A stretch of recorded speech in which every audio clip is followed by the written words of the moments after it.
निमथाङ खोला समिजिको बिचको खोला बढेको जस्तो रहेछ। सँगिरहेको छ पानी त।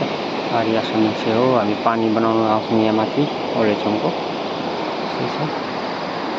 म चाहिँ त अब नान्डोपाटाको भित्तामा छु। वकिङ एक्लै।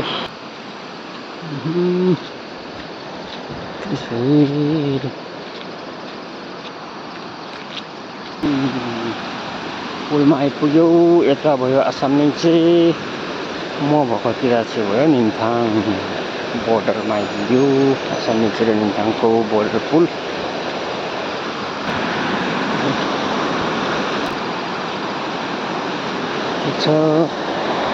पारिपट्टि आसामलिङचे, यता वारी निमथाङ। म चाहिँ वकिङ आउँदा यहाँसम्म आइपुगेँ। आज चाहिँ पसिना पनि काटेन, शीतल बेसी, बाटो अलि नराम्रो, छान्दै उन्दै धेरै चल्ने होइन, पसिना पनि आएन। आउनु चाहिँ निकै लामो आए।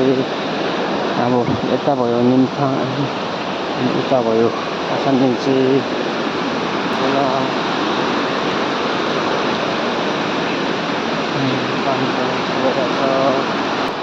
पहिला मैले युटिलिटीमा च्यादर बाँसहरू तानेर माथि आसामलिङचे लगेको थिएँ। बाटो फल्किँदै बाटो आएको थिएँ।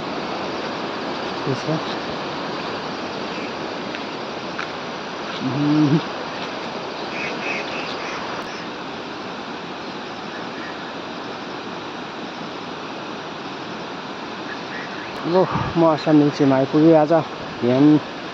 अब फर्किन्छु निमथाङपट्टि नै फेरि, त्यताबाट आएर त्यतै म फर्किँदैछु। अब आसामलिङचे पुगेर अब फर्किएँ। अब निमथाङपट्टि जान्छु। यो हाम्रो नान्डोपाटा हो, नान्डोक पल्लोपट्टि हो, यता वल्लोपट्टि निमथाङ हो। पहाडी चाहिँ एउटै हो। यो पहाडीको पल्लोपट्टि चाहिँ हामी बस्छौँ, नान्डोक। अब म फर्केँ।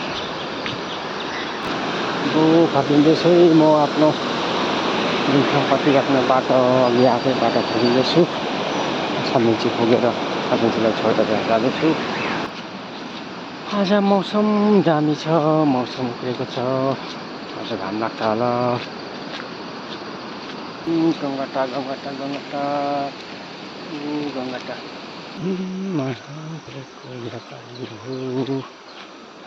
निकै दामी जग्गा। गाडी पालेर बसेको रहेछ निमथाङ। माथिको चाहिँ गुम्बा हो कि अफिस हो के बुझ्नु सकिएन। अस्ति हामीले पनि बाँगारमा वकिङ जाँदा भनेको त्यही जग्गा हो यो बुझेको। जग्गाहरू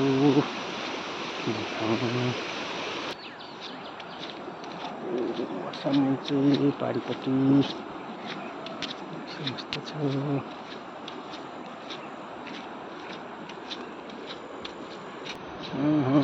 खोइ ढुक्क बोकेर घाँस पानी जाँदो रहेछ।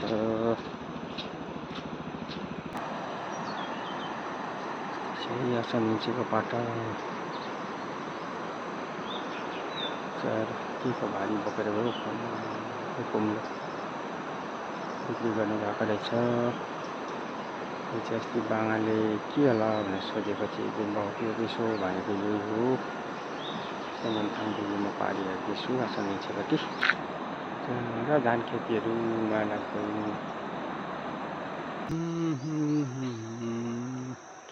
आज चाहिँ घाम पनि लाग्यो।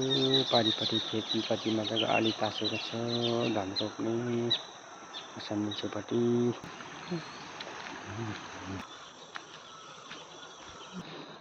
बरपिपलको रुख चाहिँ कत्रो चाहिँ रहेछ।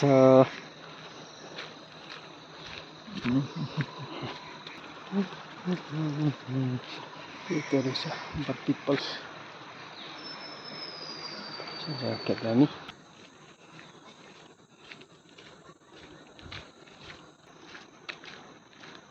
यसरी मैला पर्थेकोलाई बाटैभरि राखेको छ।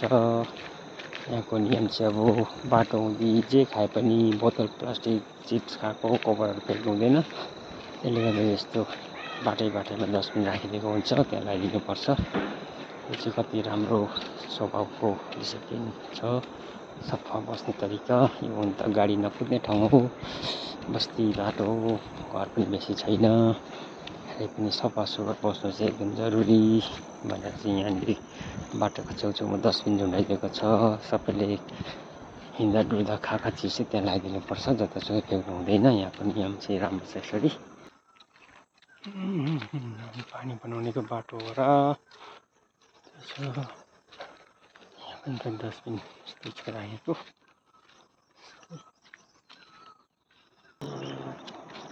हाइड्रो वाटर लाइन त्यो चाहिँ रानी पुल भयो। फेरि देखेको चाहिँ रानी पुल आरिपट्टि।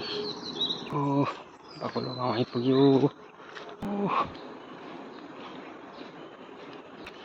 चाहिँ पुग्यो है हाम्रो इलाका।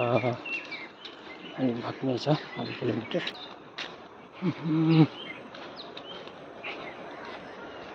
निमथाङ टर्निङ फाटक आइपुग्यो। यता गयो भने चाहिँ जाली पुल, रानी पुल। म चाहिँ राइट साइड जानु पर्यो, किनभने दोकानको मालिक गाउँ त्यस्तै छ।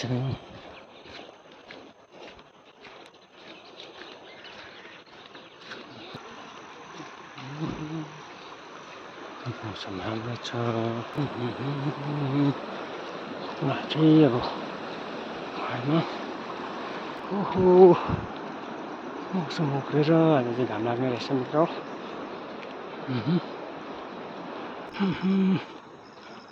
है आजको वकिङ चाहिँ पसिना काडिएन, हिँडेको मात्रै भयो, पसिना निस्केन। अब गाउँ आइपुग्यो। गाउँमा आइपुग्यो। त्यस्तै छ गाउँ। म यताबाट वकिङ गएको थिएँ, यतैबाट फर्केर आएँ।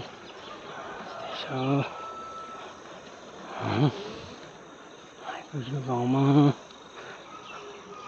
ल है गाउँ आइपुग्यो। चाहिँ गाउँ आइपुगेँ घरमा।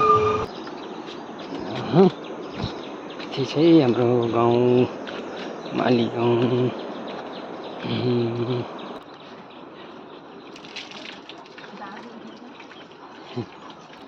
यो आज वकिङबाट पनि घरमा